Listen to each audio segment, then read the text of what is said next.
worek elastyczny umieszczony w plecaku takim leciutkim, turystycznym. Jak widzicie, wychodzi tutaj wężyk z plecaka. Gdzieś tam to powinno być widoczne, prawda? I on sobie przechodzi tutaj po szelce, po ramieniu plecaka. Najprostsze możliwe rozwiązanie, czyli kranik, który wystarczy, że odciągniemy. Możemy to wszystko wyciągnąć z plecaka tak naprawdę, wyjąć również tę rurkę, która jest tutaj przeprowadzona, również jest specjalny otwór na rurkę. No i cały ten zestaw jest do kupienia razem. To jest wszystko w komplecie. W sklepie Millworld oczywiście takie podstawowe, plecaczek na szlak, w góry, na krótkie marsze. Dlaczego nie wystarczy taki zwykły worek z rurką? Po co dopłacać, po co kupować coś bardziej, wydawałoby się, profesjonalnego? Na sam początek rozwiązanie, które wcale nie jest bardziej profesjonalne, nie wiem czy jest droższe, jest po prostu inne. No, na pewno warto zwrócić uwagę na wężyk, dlatego że on ma założoną tutaj izolację. Po co jest izolacja na wężyk? No po to, że jeżeli przynosimy napój zimny lub też ciepły i nie chcemy, żeby on zmienił swoją temperaturę zbyt szybko, no to właśnie jeżeli pijemy go, no to ta temperatura może przez wężyk uciekać. No i dlatego on jest właśnie izolowany, żeby zimny napój się za szybko nie ocieplił, a ciepły za szybko nie schłodził podczas picia. Ten bukłak, on jest ze sztywnego plastiku. No i tak, z jednej strony może być to zaleta, bo umieszczamy sobie taki bukłak po prostu zamiast usztywnienia plecaka. Często plecak z tyłu ma taką specjalną jakby płytę usztywniającą. Możemy ją wtedy wyjąć, umieścić taki oto bukłak. On jest jednocześnie usztywnieniem i jednocześnie nas nawadnia. Z drugiej jednak strony taki bukłak sztywny ma ten mankament, że woda w nim potrafi chlupotać. Jeżeli jest tej wody gdzieś do połowy, a to jest sztywna konstrukcja, no to będziemy słyszeć, na przykład biegnąc, czy też poruszając się bardziej dynamicznie, no będziemy słyszeć, jak ta woda się przemieszcza, jak zwyczajnie no, bulgocze nam w środku, w tym oto pojemniku, tak to nazwijmy. Natomiast w takim worku klasycznym, co robimy, żeby ta woda nie bulgotała? Odkręcamy. No i tak, jak nalewamy wody w ogóle do tego? Tu jest taki specjalny uchwyt. Łapiemy za niego. Widzicie, to przyjmuje nam taką pozycję, że teraz z łatwością możemy tutaj wlewać wodę. I droższe bukłaki mają ten wlot zazwyczaj szerszy. To ułatwia zarówno wlewanie, jak i mycie, ale pokażę wam taki bukłak później. Teraz po prostu wystarczy, że wiecie, że lejemy tutaj wodę, trzymając za ten uchwyt. No i zanim zakręcimy, żeby nam to wszystko tutaj nie chlupotało, wyciskamy powietrze. Chcemy, żeby tylko woda znalazła się w tym worku, no a przez to, że on jest elastyczny, nie jest tak sztywny jak ten bukłak, możemy wycisnąć powietrze, zakręcić, no i już tego bulgotania jako takiego nie będzie, widzicie. To są całe systemy. Dlaczego? Dlatego, że mamy oprócz zwykłego bukłaka, tutaj jak widzicie w środku są bukłaki, takie jak ten poprzednio. Można to wyciągnąć, no widzicie, podobny materiał, rurka również, ale dodatkowo mamy tutaj taki jakby mini plecaczek, jak widzicie. No i po co to w zasadzie, skoro możemy do zwykłego plecaka włożyć taki wkład? Raz, ochrona przed mechanicznymi uszkodzeniami, także jeżeli gdzieś tam będziemy szurać tutaj, no to bukłak nam się nie przerwie, bo on jest przecież z dość delikatnego materiału, mógłby się przerwać, a to jest ochrona przed uszkodzeniami mechanicznymi. Po drugie, izolacja termiczna. No i po trzecie, samodzielny, malutki plecaczek, jeżeli chcemy tego używać bez większego plecaka. No i to było na tyle w zasadzie. Tutaj ten kranik to jest już bardziej skomplikowana rzecz, jak widzicie.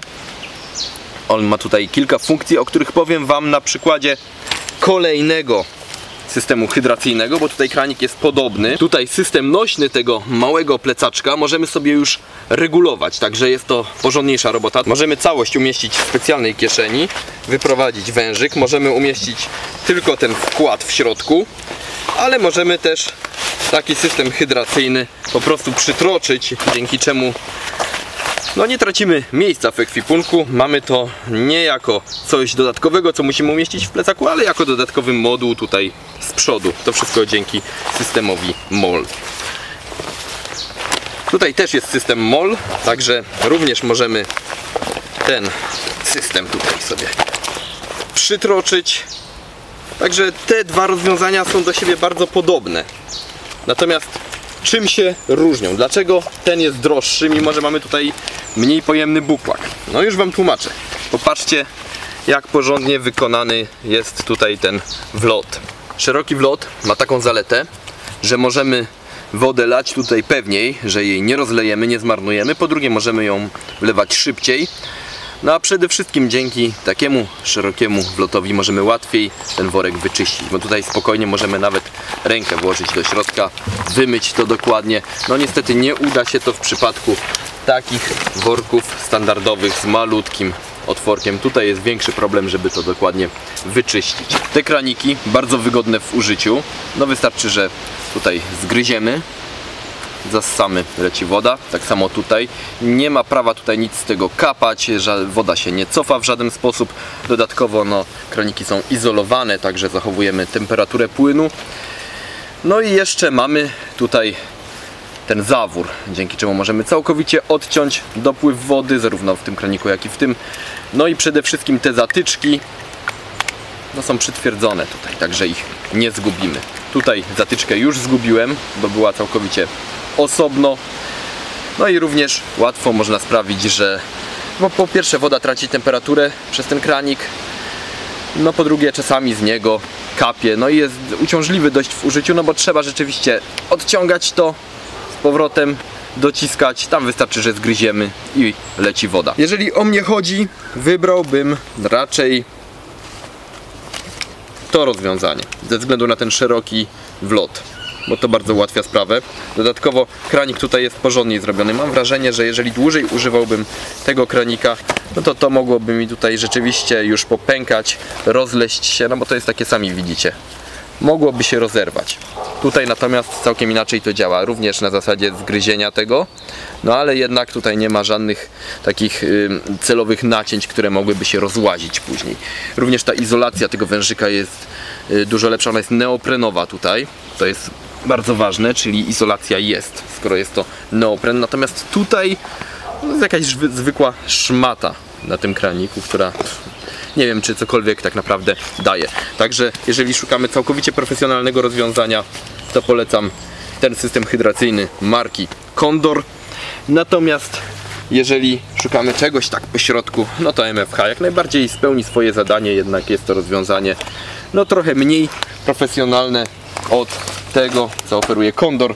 Natomiast taka całkowita podstawa to albo sam taki worek, albo worek w zestawie z takim turystycznym małym plecaczkiem. Nie polecam tego czegoś. Może dać usztywnienie, ale jednocześnie chlupocze. Po drugie, zdarzyło mi się zauważyć, iż on przecieka. Nie wiem którędy.